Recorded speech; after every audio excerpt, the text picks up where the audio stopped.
trying to scoop. I've already got 2 people already. Watch that window! Watch that fucking window! Contact! Contact!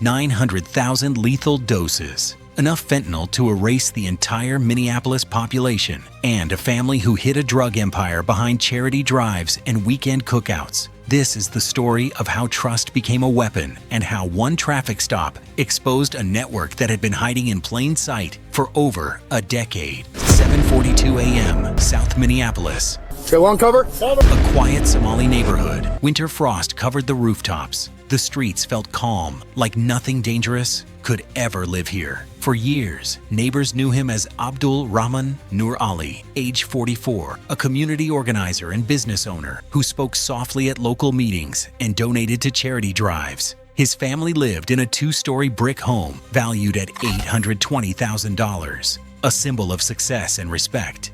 But behind those warm smiles and polite conversations, investigators uncovered something far more unsettling. Federal records traced $6.3 million in unexplained cash movement over just 22 months. Money routed through cultural associations, small import businesses, private transfers that never appeared in any tax filing. If you believe danger can hide in plain sight, tap like now and comment, "Stay aware." People in the neighborhood believed they were safe. They believed they knew the man next door. But inside that quiet house, the truth had been hiding in plain sight, and it surfaced because of one moment, one traffic stop that should have meant nothing. The turning point came on a cold January evening, 9:18 p.m., along Lake Street in Minneapolis. A routine traffic stop, nothing dramatic, nothing unusual. The driver was Muhammad Farhan Isa, age 32, a quiet relative of Abdul Rahman, known in the community as a delivery driver. The officer initially noticed only a broken tail light, but inside the trunk were 2 sealed black bundles, a digital scale, and $47,600 in cash wrapped in rubber bands. Field testing confirmed fentanyl, enough powder to produce more than 180,000 lethal doses. From that moment, the case was no longer local. The report was forwarded to federal agencies. Within 48 hours, a joint task force was formed: FBI Minneapolis, DEA, Homeland Security Investigations, Customs and Border Protection. They did not move fast. They moved carefully. Quiet surveillance began around the neighborhood, phone records, late-night vehicle logs, unexplained money transfers, and slowly a hidden network started to reveal itself. Comment, keep going if you're still following this case and want to see where it leads. The family structure was deliberate. Over the next 8 weeks, investigators mapped the structure of the operation. What looked like an ordinary extended family was in reality a tightly organized network built around Abdul Rahman Nur Ali. His younger brother, Yusuf Noura, age 38, handled logistics, scheduling late-night drop-offs behind grocery stores and small warehouse lots. A cousin, Hodan Warsami, age 34, recorded expenses and payments in handwritten ledgers, written half in English, half in Somali. Another relative coordinated short route drivers who made quiet deliveries across Richfield, Bloomington, and South Minneapolis. Nothing appeared loud or chaotic. Everything was routine. Transactions happened in familiar places: a community market parking lot, a repair garage after closing hours, the back entrance of a cafe where no one asked questions. Neighbors saw family gatherings, weekend cookouts, children playing in the yard, but surveillance logs showed something else: dozens of late-night vehicle exchanges and a steady flow of cash that never came back through the banks. The picture was no longer a coincidence. It was a system-type system. If you see how organized crime hides behind ordinary life. The raid came at dawn. At 4:56 a.m., Minneapolis was still wrapped in winter darkness. The streets were silent, the wind cutting through frozen air as layers of snow glowed faintly beneath streetlights. Most of the neighborhood was asleep, unaware that the quiet block they trusted was about to become the center of a federal operation. 12 unmarked federal vehicles rolled in and formed the perimeter. 43 agents from FBI, DEA, and Homeland Security moved into position, each one assigned to a specific entry point. Each step rehearsed for months. The house at the corner stood still, its windows dim, frost clinging to the glass. For months, agents had watched it from a distance. This was the morning they would step forward. There were no raised voices at first, only the heavy, chilling calm that always comes before something irreversible. Then, in a single moment, the silence broke. Commands tore through the cold air, sharp, disciplined, synchronized. Neighbors would later describe it as the sound that told us something had been wrong all along. Inside the house, movement erupted. A door slammed. Footsteps rushed across the floor. Two men tried to barricade themselves in a back room. Another attempted to escape through a side entrance, slipping on the ice as tactical lights flooded the yard. Agents moved in, firm, controlled, cutting off every direction. This wasn't chaos, it was precision. Comment raid, exposed. If you're still with me and want to see what they found changed everything. From the hallway, officers found 9 black duffel bags stacked against the wall, each one identical, each one sealed tight. On a nearby table sat a high-speed cash counter, still plugged in, displaying the last total processed, $182,400. Incomplete cycle. Loose bills covered the floor. In a drawer, a concealed 9mm handgun. In a storage room, 24 plastic containers labeled with coded initials. But it was the basement that changed everything. There, under a single hanging light, lay a 12-foot wooden table covered in ledgers, notebooks, transfer receipts, hard drives, and shipment logs, spanning at least 26 months. Names, numbers, routes, totals. And beside them, 5 black bundles, identical to those seized in the traffic stop. Field analysis estimated their potential output: over 900,000 lethal doses, enough to wipe out an entire city population. For a moment, everyone in the room went silent, because standing there beneath that dim light, they finally understood what had been moving through the city. Not rumor, not speculation, a structured network built quietly inside a neighborhood that trusted it. Abdul Rahman stood in the doorway, no longer the respected community figure people believed he was. The house did not feel like a family home anymore. It felt like the command center of a hidden operation, and the storm that had finally been brought into the light. Type 900K. If this number shocks you as much as it shocked them, the ledgers told 12 years of lies. When the noise of the raid settled, agents turned their attention to something far quieter, far more revealing than the chaos upstairs. The basement table, still illuminated by that single dangling bulb, held answers that weapons or bundles alone could not tell. The ledgers were arranged in neat stacks, each one wrapped in rubber bands now brittle with age. Some books were new, crisp, recently purchased. Others were worn at the corners, their pages yellowing, filled with handwriting that changed over the years but always belonged to the same person, Houghton Warsam, the cousin who kept the financial records. Agents opened the oldest ledger first. Inside, the entries were simple at the beginning: small payments, local transfers, donations to community events. But as the years turned, the numbers grew larger. $1,000 notes became $10,000 entries. Personal expenses mixed with business transfers. Cash deposits appeared without any legal source.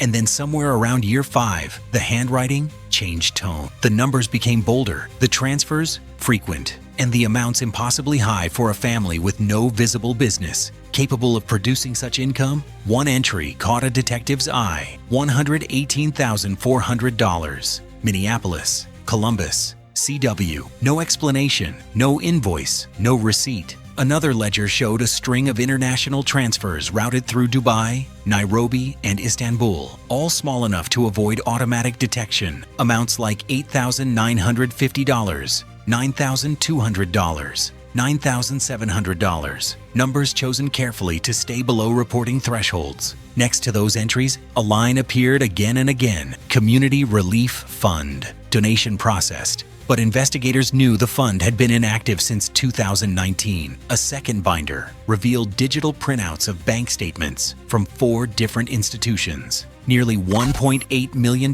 had been cycled through accounts belonging to distant cousins, elderly relatives, even 2 individuals who had returned to Somalia years earlier. Many of the transfers were described innocently as family support, medical assistance, or tuition. But the timing, frequency, and amounts all matched the pattern of a professional laundering network. Not a family helping one another, Comment, laundering if you see how they disguised crime as charity. The laptop revealed coordination. Farther down the table sat a laptop, still powered on. Its desktop held a folder labeled Business Imports. When agents opened it, the screen filled with spreadsheets detailing shipments that did not exist, crates that were never logged, trucks that were never rented, distributors that had no record in the state of Minnesota. But the numbers aligned perfectly with the cash movements recorded in Hoden's ledgers. This was not improvisation, it was design, a laundering structure built layer by layer over more than a decade. And then came the most disturbing section of all, a notebook written entirely in Somali. When translated, it revealed 12 years of cash consolidation, coded distribution routes,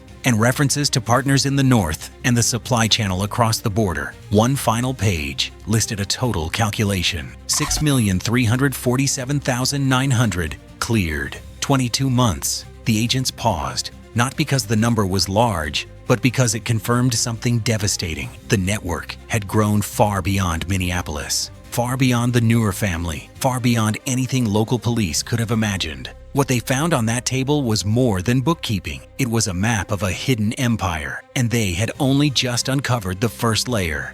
Type empire. If you understand this was infrastructure, not just crime, the human cost was personal. When the financial evidence was carried out of the house, agents expected the case to feel more solid, more straightforward. Numbers, charts, transfers, bundles. But instead, the weight of it all felt heavier, because behind every dollar traced, behind every coded ledger line, lay consequences that no spreadsheet could ever capture. As dawn broke over Minneapolis, investigators gathered in a briefing room at the federal building downtown. A large map of the metro area hung on the wall. One by one, red pins were added, each pin marking an overdose call, a fentanyl-related emergency, or a death recorded in the last 18 months. The board filled quickly. South Minneapolis, Richfield, Bloomington, Brooklyn Park. Clusters formed around high schools, shelters, and apartment complexes. A quiet agent finally said what everyone in the room had been thinking. This didn't happen somewhere far away. This happened here, to our neighbors.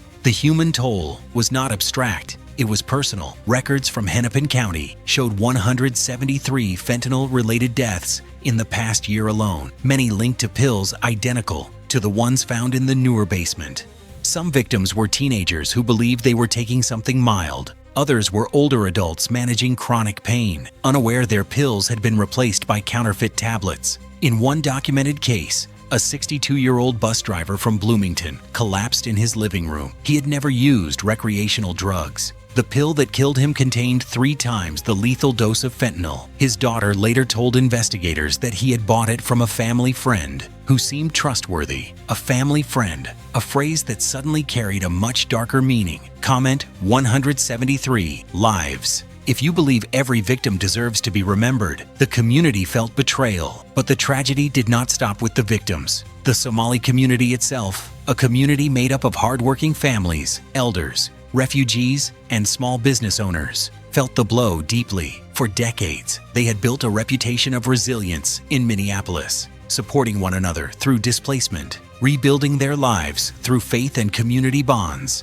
Now they feared being judged by the actions of a handful of individuals who chose greed over their own people. An elder at a local mosque said during an interview, "We fled war to find peace. We never imagined trouble would rise from within our own homes." Parents began accompanying their teenagers everywhere. Community centers increased security. Local leaders held town hall meetings, not to defend the guilty, but to protect the innocent from stigma and suspicion. Meanwhile, investigators uncovered another disturbing pattern. Members of the Newer network often brought children with them during deliveries, not as shields, but because families were less likely to be stopped, less likely to be questioned. One surveillance log showed a minivan arriving at a parking lot. In the back seat were 2 small children asleep under blankets. In the trunk were 18,000 counterfeit pills. For the agents, that discovery hit harder than any financial ledger. The human cost was no longer about statistics.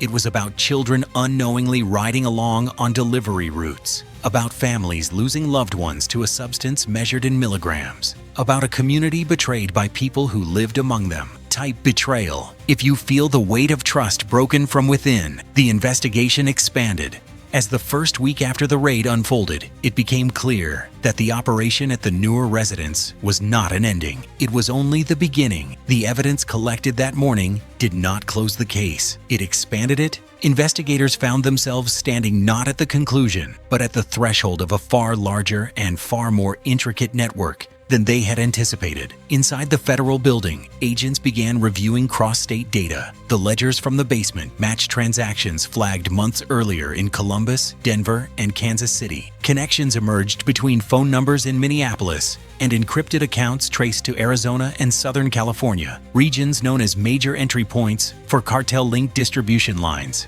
Even more troubling, financial analysts uncovered several payments routed through small Somali-owned businesses across 3 states, each moving amounts under $10,000. The same laundering pattern found in Hodan's notebooks. One investigator summed it up quietly. "We didn't remove a network, we uncovered a doorway into a larger one." Surveillance requests multiplied, warrants extended to new locations. Agents began monitoring storage units, warehouses, and short-term rental homes in St. Cloud, Rochester, and Fargo. Then came the discovery that changed the direction of the investigation. A seized phone contained a folder labeled Brother Lines. Inside were images of handwritten notes listing meeting points, coded initials, and references to northern partners. When decrypted, several entries appeared to point toward a second cell operating out of northern Minnesota, possibly connected to shipments moving along rural highways at night. Comment second, cell if you understand one arrest revealed many more. The network adapted.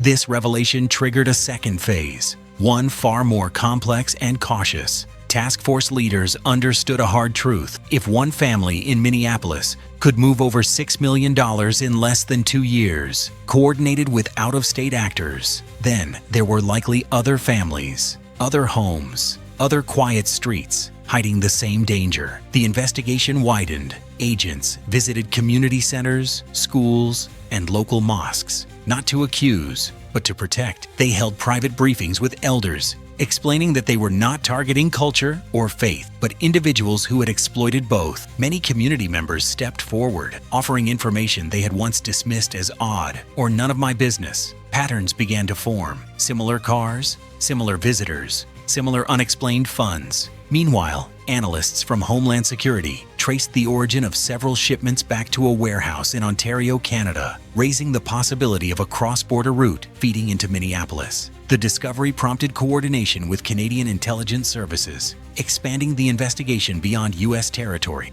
Every new lead carried weight. Every small detail hinted at a structure still incomplete. But the agents also faced a growing challenge. The network was adaptive. As arrests made headlines, other individuals connected to the Minneapolis cell began going silent. Phones were powered off. Accounts were wiped clean. Vehicles disappeared from usual meeting points. Several suspects abruptly left their apartments without notice. One senior agent remarked, "The moment light hits them, they scatter, but shadows always leave a trail." And so the trail continued. Across city lines, across state borders, and possibly across international boundaries. The Noor family had fallen, but the system that empowered them remained alive, shifting beneath the surface, seeking new faces, new homes, new ways to continue. Type trail if you believe the investigation must continue, no matter how far it leads. The lesson is civic responsibility. Tonight, as we step back from the raids, the ledgers, the numbers, and the frozen streets of Minneapolis, one truth becomes impossible to ignore. This was not just a criminal case. This was a failure of awareness, a failure of oversight, and a reminder that danger does not always come from the outside. Sometimes it grows quietly inside the very neighborhoods we trust the most. For years, these networks operated beneath community respectability, behind charity titles, inside family gatherings, and under the blind comfort of "they're good people." They would never do that. But the evidence proves otherwise. More than 1.08 million potential fentanyl doses, enough to devastate an entire region, moved through quiet streets, cultural centers, and ordinary homes. While politicians debated policies and agencies stretched limited resources, families buried loved ones, communities lost trust, and an entire city learned a painful lesson. When accountability disappears, vulnerability grows.